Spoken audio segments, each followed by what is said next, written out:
बिस्मिल्लाहिर्रहमानिर्रहीम, अस्सलाम वालेकुम। भारत का पाकिस्तान पर हमले का ऐलान हो गया जी। मैं पिछले कई रोज़ से इस शक का इजहार कर रहा था कि इंडिया अगस्त के दरमियान या आखिर में पाकिस्तान पर हमले की तैयारियां कर रहा है, और अब तो इंटेलिजेंस रिपोर्ट्स भी मेरे पास यानी मेरे उस शक की तस्दीक कर रही हैं। मैंने आपको पहले बताया था कि अपने 7 तैयारे तबाह करवाने के बाद इंडिया ने पहला काम यह किया था कि जदीद तरीन असले की खरीदारी के लिए अरबों रुपए के फंड्स मुख्तस कर दिए थे। तो भारतीय सेना आजकल पानी की तरह पैसा बहा रही है और पूरी दुनिया से जदीद तरीन हथियार खरीद रही है। और हम तो पहले दिन से जानते थे कि मक्कार मोदी का शैतानी मंसूबा क्या है। पहलगाम वाक़या तो महज एक बहाना है, सिंध ताश मुआहदा असल निशाना है। तो आलमी सालिसी अदालत ने आज फैसला दे दिया कि भारत अपने तौर पर सिंध ताश मुआहदे को मुअत्तल नहीं कर सकता। भारत एक तरफा तौर पर सालिसी अदालत का किरदार भी महदूद नहीं कर सकता। और जिस वक्त ये फैसला आया, मेरा पहला रद्द अमल यह था कि भारत इस फैसले को तस्लीम करने से इनकार करेगा। सुबह होते ही मेरा एक खदशा दुरुस्त साबित हुआ और भारत ने अपनी अज़ली हट दर्मी दिखाई और आलमी सालिसी अदालत का फैसला तस्लीम करने से इनकार कर दिया। मैं समझता हूँ भारत का ये इनकार पाकिस्तान के खिलाफ ऐलान जंग है, और इसमें कोई शक नहीं है कि भारत हमें प्यासा मारने की साजिश रचा रहा है। लेकिन आज मैं दावे से कहता हूँ कि वह अगले 2 महीने में हमें खुदा न खासा डुबोने की मासूम कोशिश करेगा। ब्रेकिंग न्यूज़ ये है कि भारत ने इस सिलसिले में सारी प्लानिंग कर ली है। जैसा कि आप जानते हैं, पाकिस्तान और भारत में आज मानसून शुरू हो चुका है। तो इस मौसम में चूंकि पहाड़ी इलाकों की नदी नाले में तुगयानी आ जाती है, लिहाजा मैदानी इलाकों में सैलाब का खतरा बढ़ जाता है। तो आलमी कवानीन और सिंध ताश मुआहदे के तहत भारत इस बात का पाबंद है कि वो हमारे साथ पानी का मुकम्मल डेटा शेयर करे। ये इसका अखलाकी और कानूनी फ़र्ज़ है कि वह बताए कि किस दरिया में कितने क्यूसेक पानी की आमद हुई और किस मकाम से कितने क्यूसेक पानी का अखराज किया गया, चूँकि भारत ने सिंध ताश मुआहदा मुअत्तल करने का ऐलान कर रखा है। चूँकि इसने आलमी सालिसी अदालत का फैसला तस्लीम करने से भी इनकार कर दिया, लिहाजा अब वो हमारे साथ पानी के बहाव का डेटा शेयर ना करने का ऐलान कर सकता है। तो भारत माजी में भी ऐसा करता आया। यह मक्कार दुश्मन मानसून के दौरान रावी, ब्यास, सतलुज, चनाब और झेलम का पानी पहले से रोकता है, फिर रात के अंधेरे में बगैर किसी इतला दिए पानी के रेले को छोड़ देता है। इस मक्कार दुश्मन ने हमें कभी पानी की आमदो रफ्त का अखराज का दुरुस्त डेटा बर वक्त फराहम नहीं किया। अब भारत की इस कमीनगी के बायस हमारे यहाँ हर साल 2 साल के बाद सैलाब जो है खौफनाक तबाही मचाता है।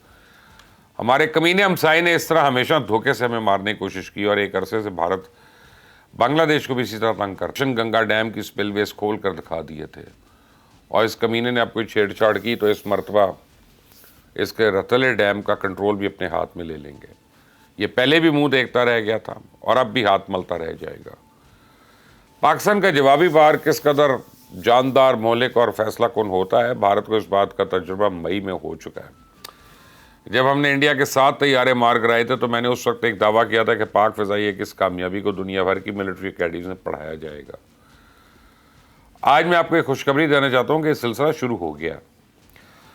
26 जून को रॉयल थाई एयरफोर्स ने एक सेमिनार मुनक्किद किया और इस सेमिनार में 7 और 8 मई को होने वाली पाक भारत फ़िज़ाई जंग का तज्ज़िया किया गया। और इस सेमिनार में हद निगाह से मीलों दूर अपने दुश्मन को महारत से मार गिराने पर पाक फ़िज़ाइया की महारत का मुताला किया गया। मुकर्रीन ने इस जंग को न सिर्फ तारीख की सबसे बड़ी फ़िज़ाई लड़ाई तस्लीम किया, बल्कि भारत के 7 तैयारे मार गिराने की तस्दीक भी कर दी।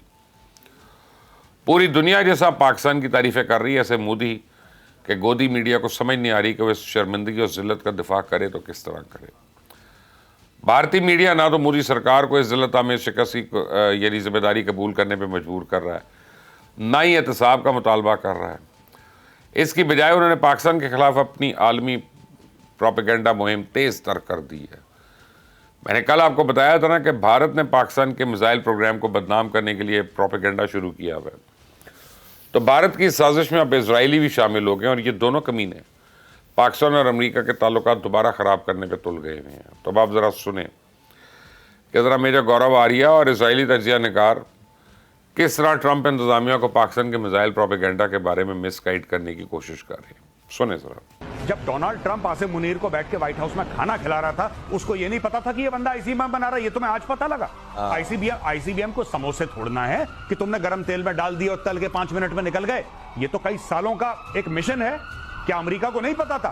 तो ये क्या है कि अमेरिका भी दोगली नीति कर रहा मतलब है। इन्होंने क्या एक वो कैलेंडर रख रखा है क्या, इस तारीख को मैं आईसीबीएम को लेकर बयान दूंगा, उससे पहले आईसीबीएम को लेकर कोई चर्चा नहीं करनी। हाँ ये सैंक्शन भी हैं बाय द वे। हाँ इनका जो नेशनल टेक्नोलॉजी डेवलपमेंट जो इंस्टीट्यूट है, हाँ। जहां ये एक्चुअली सैंक्शन किस चीज का हुआ है, इनको सैंक्शन है कि कोई भी रॉकेट मोटर ये बड़ा वाला नहीं बना सकता। अरे तो सर ब्लैक मार्केट है ना उनके। नहीं, ब्लैक वाला रॉकेट मोटर आप ला नहीं सकते, दिखेगा। अच्छा। तो वो बनाने के लिए ये सैंक्शन है, और सैंक्शन होने एमटीसीआर के मेंबर नहीं है, मिसाइल टेक्नोलॉजी कंट्रोल रेजिम के।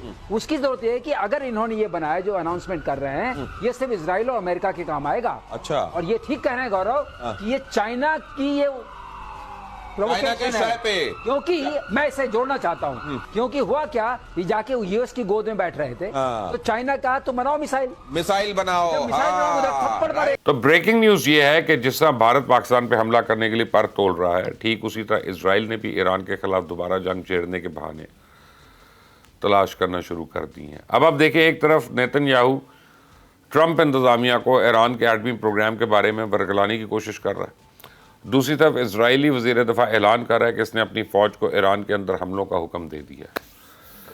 तो कल इजरायली फ़ौज ने लेबनान में बिला जवाज़ इश्तियाल अंगेज़ी की और बमबारी करके इसकी कई मिलिट्री तनसीबात को तबाह कर दिया। इजरायली तैयारों ने इस हमले में लेबनान की रिहायशी आबादियों को भी निशाना बनाया। तो अब आप ही मुझे बताएं कि भारत और इजराइल की मज़मूम हरकतें आलमी अमन को तबाह करने की साजिश नहीं है तो और क्या है? इजराइल तो जब खुलकर सामने आएगा इसको हम देख लेंगे, लेकिन आज मैं भारत को, मोदी को और इसके गोदी मीडिया को एक बात वाज़ेह कर देना चाहता हूँ कि तुम बलूचिस्तान में दहशतगर्दी को हवा दे रहे हो ना, तुम खुद को इस खित्ते का तजारती मरकज़ नहीं बन सकते। मैं मोदी सरकार को खबरदार करना चाहता हूँ कि तुम कश्मीर का मसला हल किए बगैर कभी भी आलमी मुआशी ताकत नहीं बन सकते।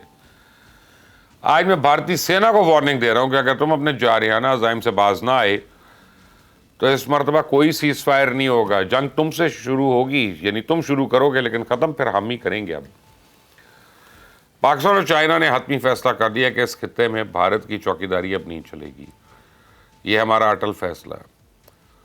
तुमने अपनी ये हट दर्मी ना छोड़ी तो फिर तुम्हें इसकी कीमत चुकानी होगी। नाजरीन तैयार रहे। मैं आपको आज बता रहा हूँ कि भारत अगस्त में कोशिश करेगा हमला करने की, और हमें चौकन्ना भी होना है, होशियार भी होना है, तैयार भी होना है कि इस दफ़ा इसको हम इसकी टांगें तोड़ के इसके हाथों में पकड़ा दें। इस चैनल को सब्सक्राइब करें, बेल आइकॉन को प्रेस करें ताकि मज़ीद अपडेट्स आपको मिलती रहेंगी। Until the next time, अल्लाह हाफिज़।